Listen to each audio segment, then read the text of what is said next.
আসসালামু আলাইকুম। আমি মাসুদুর রহমান। আমার YouTube channel king of smart মানির পক্ষ থেকে দেশ ও দেশের বাইরে সবাইকে জানাচ্ছি আন্তরিক শুভেচ্ছা। যারা আমার চ্যানেল নতুন তারা সাবস্ক্রাইব করে বেল আইকন ক্লিক করে রাখবেন পরবর্তী নোটিফিকেশন পাওয়ার জন্য, এবং যারা আমার চ্যানেলে আছেন তারা লাইক কমেন্ট শেয়ার করে আমার পাশে থাকবেন। তো চলুন যাওয়া যাক আজকের ইন্ডেক্সটা কী ধরনের মুভ করলো এবং আগামীকাল কী ধরনের প্রাইস অ্যাকশন হতে পারে সেটা একটু আমরা দেখে আসি। তো আমরা আছি 15 মিনিট চার্টের ইন্ডেক্সের।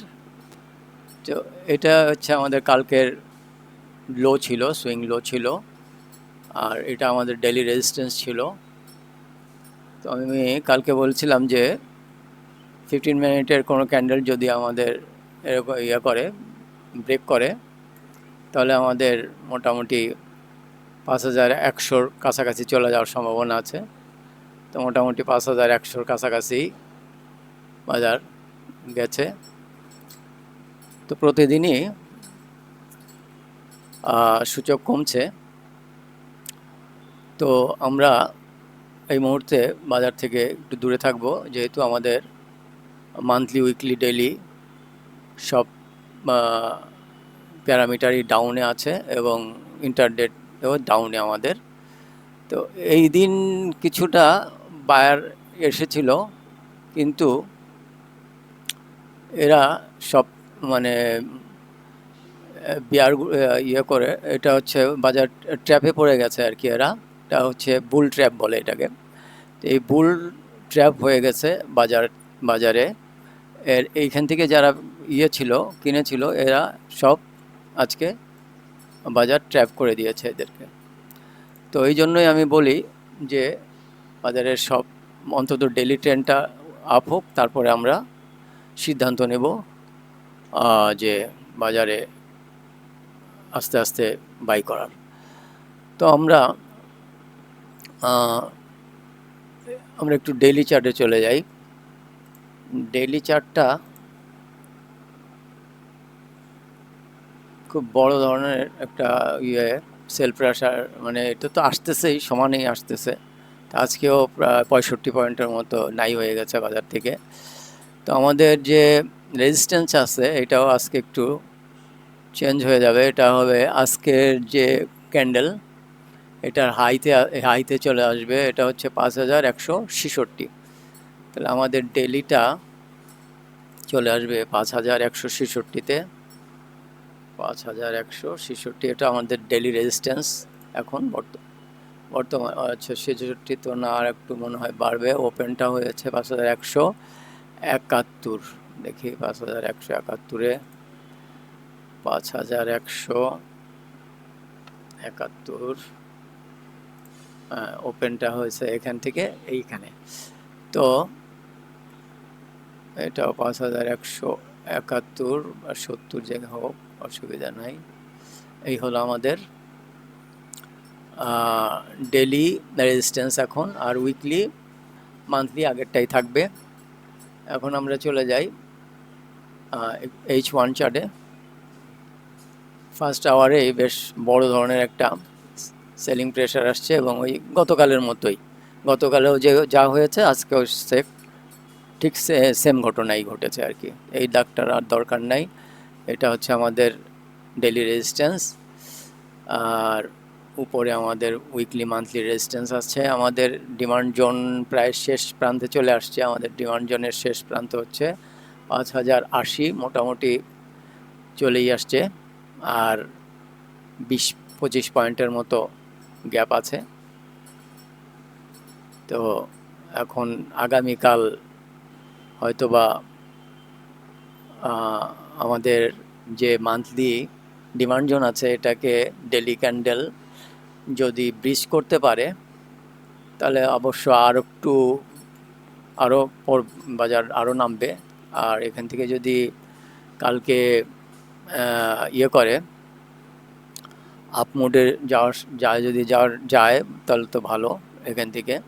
কারণ ডিমান্ড জোনের শেষ প্রান্তে, একদম শেষ প্রান্তে চলে আসছে। এখনও কোনো ডিমান্ড আমি দেখতে পাচ্ছি না। এই জন্যই সব ডিমান্ড জোনই যে কাজ করবে এমনও কোনো কথা নেই। এই জন্য প্রাইস অ্যাকশন দেখেই আমাদের বাই সেলটা করতে হয়, যে এই ডিমান্ড জোনের বড় একটা demand zone, monthly demand zone, কিন্তু এই ডিমান্ড জোনের ভিতরে কোনো ডিমান্ড সেরকম পায় নেই ডেলি বেসিসে। আমরা যদি ডেলি চার্টে চলে যাই তাহলে দেখতে পারবো এই যে ডেলি বেসিসে কোনো ডিমান্ড পায় নেই, শুধু একটা দিন একটুখানি ডিমান্ড পেয়েছিল, বাট ডেলি চার্টে বাস ওই পর্যন্তই।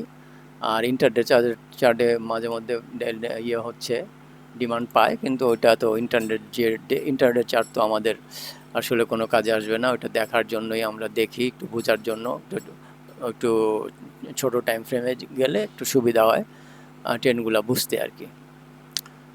তো আগামীকাল আমরা একটু 15 মিনিট চার্টে চলে যাই। 15 মিনিট চার্টে যে আগামীকাল যদি আজকের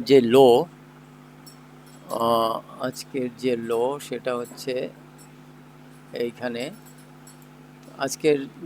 আজকের লোকে যদি আগামী দিন মোটামুটি ব্রিজ করে, তো আমাদের শেষ প্রান্ত হচ্ছে 5080।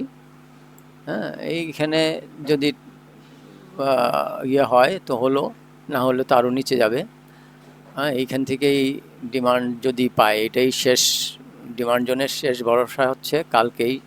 মোটামুটি এই ডিমান্ড জোনের শেষ ভরসা যদি হয় তো কালকেই হবে, আর না হলে আর সম্ভাবনা আমি দেখছি না সেরকম। তবে আশা করছি এখান থেকে কালকে একটা বাইং প্রেশার আসতেও পারে। তো যদি আসে তো আমাদের যে সুইং হাই আছে সেটা হচ্ছে এটা হচ্ছে 5122। এই 5122-এর উপরে যদি কোনো ক্যান্ডেল করে 15 মিনিটের ভালো সুন্দর যদি একটা ক্যান্ডেল যদি ব্রেকআউট করতে পারে, তো এখানে যদি কিছুটা সময় যদি সে সাস্টেন করতে পারে এখান থেকে, তবে আমাদের যে ডেলি রেজিস্ট্যান্স আছে এই পর্যন্ত আগামীকাল যাওয়ার সম্ভাবনা আছে। তো এখন যেহেতু বাজার পড়ছে, তো উপরের দিকে তো আসলে সেরকম একটা চিন্তা ভাবনা করতেই পারি না। আর যদি নামে তো এই আমাদের শেষ প্রান্ত ডিমান্ড জোনের খুবই অল্প যদি গতকাল এবং আজকের মতো যদি হয়, তাহলে তো ফার্স্ট আওয়ারেই এটা ডেলি ক্যান্ডেলে H1 ক্যান্ডেলে এটা ব্রেক করে দিবে এবং আস্তে আস্তে নিচে চলে আসার সম্ভাবনা আছে। এখন যেহেতু একটা বড় টাইম ফ্রেমের ডিমান্ড এখনও পায় নাই, এখন দেখা যাক, এইটাই আমাদের শেষ ভরসা। এইখান থেকেই যদি ওঠে তো ভালো, আর না উঠলে তো আমাদের আরও নিচে যাবে। তো আমরা বিরত থাকবো, এখন বাইক থেকে বিরত থাকবো আমরা, অন্তত ডেলি ট্রেন্ড আপ হবে তখনই আমরা নতুন করে আমরা চিন্তা ভাবনা করব, তাও খুব স্লোলি আস্তে আস্তে। হ্যাঁ, তো এখন দেখা যাক, আগামীকালের অপেক্ষায় থাকি আমরা যে আগামীকাল প্রাইস অ্যাকশনটা কি হয়। আর আমাদের যে ডেলি চার্টে আমরা চলে যাচ্ছি, আমাদের যে এই যে ট্রেন্ড লাইনটা আছে, এইটার উপরে আসলে আমি অনেকবারই বলেছি যে এইটার উপরে যতদিন না যাবে ততদিন বাজার ভালো হওয়ার সম্ভাবনা নাই, আমি অন্তত দেখতে পাচ্ছি না আর কি। তো আমাদের এই ট্রেন্ড লাইনটা আর উপরে যখন যাবে তখনই বাজারটা মোটামুটি আমরা একটা স্টেবল বাজার দেখতে পাবো। আর এর আগ পর্যন্ত আমি সেরকম দেখছি না। আর হচ্ছে আমাদের এই যে হচ্ছে আমাদের ডেলি রেজিস্ট্যান্স 5371, উপরে মান্থলি রেজিস্ট্যান্স আছে 5771।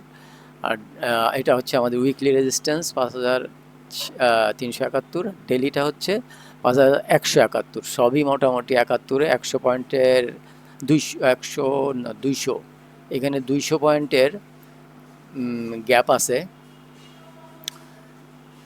তো দেখা যাক, এইখানে যদি আমরা এই রেজিস্ট্যান্সের উপরে যদি কালকে তো মনে হয় হবে না, কালকে যদি এখানে প্রাইসটা যদি টিকে যায়, একটা যদি হয় একটা ডোজি ক্যান্ডেল বা একটা হ্যামার টাইপ ক্যান্ডেল যদি হয়, তবে আশা করা যাচ্ছে যে এর পরের হয়তোবা আমাদের রেজিস্ট্যান্সকে সে ব্রেক করতে পারে প্রাইস, অথবা এর আর কোনো আমি দেখছি না, দেখছি না। কালকেই আমাদের আসলে এখানে একটা ডোজি বা হ্যামার টাইপ ক্যান্ডেল হওয়া খুবই জরুরি। যদি হয় তো ভালো, তাহলে ওখান থেকেই হয়তোবা একটা হতে পারে, আপ ট্রেন্ডের সূচনা হতে পারে হলেও। তো আজকের মতো তাহলে এখানেই বিদায় নিচ্ছি। দেখা যাক কালকে কি হয়। আপনারা সবাই ভালো থাকবেন, সুস্থ থাকবেন, বাবা মার প্রতি খেয়াল রাখবেন। আল্লাহ হাফিজ।